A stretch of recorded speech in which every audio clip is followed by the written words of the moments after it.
welcome to Simply Scrapping, and it is day 18 of Off the Board, and this is my inspiration. It's another greeting card, and it is a beautiful watercolor card, and everything on it is black, so all the stamping on that is black. So I'm going to try and recreate a watercolor look background with, instead of stamping in black, I'm going to be using die cuts, and they're all in black. So again, I have used a heap of different dies to get all sorts of different leaves and twigs, and my birdies like I used yesterday because they are so stinking cute, grass. My title is going to be hello, and then I also have a tree and some other silhouette of plants, another birdie, and this really cool grass silhouette. I will have listed below all the dies that I have used. They are all retired, and one of them is not Stampin' Up. The hello is a Concord and 9th. The others are all Stampin' Up dies, but they are all retired. So I'll list them below with their item numbers so that you can find them on the secondary market. My watercolor is going to be created by just the ink and water, so you'll see how I do that. Hopefully this all works. I have a vision in my head of how I think it's going to work. I do also want to do a little bit of stamping just around the photo, like under the photo, coming out from under the photo, and I think for that I'm going to be using, from the Tasteful Touches stamp set, this image here. So I think that would be really pretty. So anyway, that's what I'm doing. The photo is of a bird that used to come around, still does when we put bird in the bird feeder. This beautiful native parrot of some sort. It's blue and yellow and green. It's like a really overgrown budgie, but it's much bigger than a budgie. I don't know what exactly it is. And it comes around every so often once we put seed in the bird feeder. This is a frangipani tree that's behind our pool, and yeah, so it comes quite regularly to eat from the bird feeder. So one day I managed to get a really good photo of it, and that's what I'm scrapping today. So let's get this page started.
Okay, there's my finished page.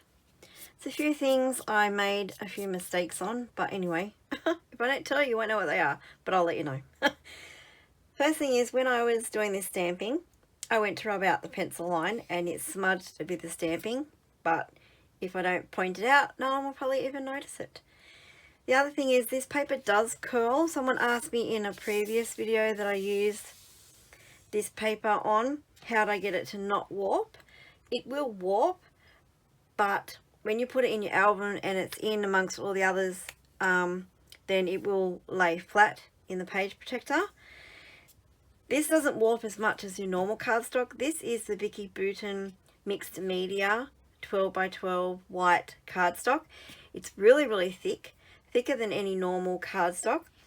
And it can take a lot of mixed media. So that's why it's called her, I don't know if it's called Mixed Media Cardstock. I think it might be.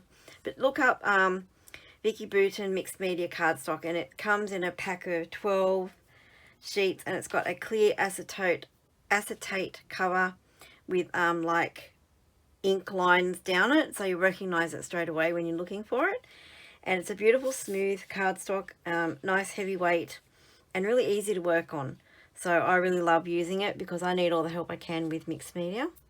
The other thing that I made a mistake with was I chopped this little bit, this bush down too far, and now you can't see it under the grass, but I'm just going to go, oh look, that's a weed that's starting to grow up, so it's okay. The other thing is I glued this down without any forethought of putting my embellishments in place, so then have to lift the glue up. And what I use for that is the end of, which gets really gluey and yucky, the end of, you take your pick tool, and it's the spatula end, and it does bend. You can probably see that it's a bent, but it does come back. You know, you just give it a bit of a nudge and it'll come back eventually. And it gets a bit gluey and yucky, but this is perfect because it's nice and thin and flexible, and you can get it in under surfaces to lift them if you've glued them in the wrong place. It doesn't stop it from tearing under there, but you're not going to see it anyway. I just glued it back down again. But yeah, this is perfect for lifting up if you need to add an embellishment underneath. And yeah, it works a treat. So I recommend that. Take your pick tool for that. Yeah, and I think that is it. Oh, the other thing is the bits of the birds that are meant to come out, like the bit around the wings, the love heart on the tail of that one, and the little dashed bits down here. When I die cut them, they didn't come out, and I really don't mind that they didn't come out because I was going more that silhouette style of embellishment. So I sort of liked that they didn't come out. I mean, they might eventually come out sitting in the album. That's not a big deal. This one had a few of the hearts come out and a few stayed in, so it doesn't really matter. Alright, anyway, I'll stop talking now. That is my page. Make sure you check out the playlist below that everyone else is adding their videos to that are playing along with the Off the Board with Pineapple Papers. If you've liked this page, give me the thumbs up. If you're not already a subscriber, please consider subscribing, hitting that notify bell so you know when my next video comes out. Thank you so much for watching, and have a scrap happy day. Bye bye.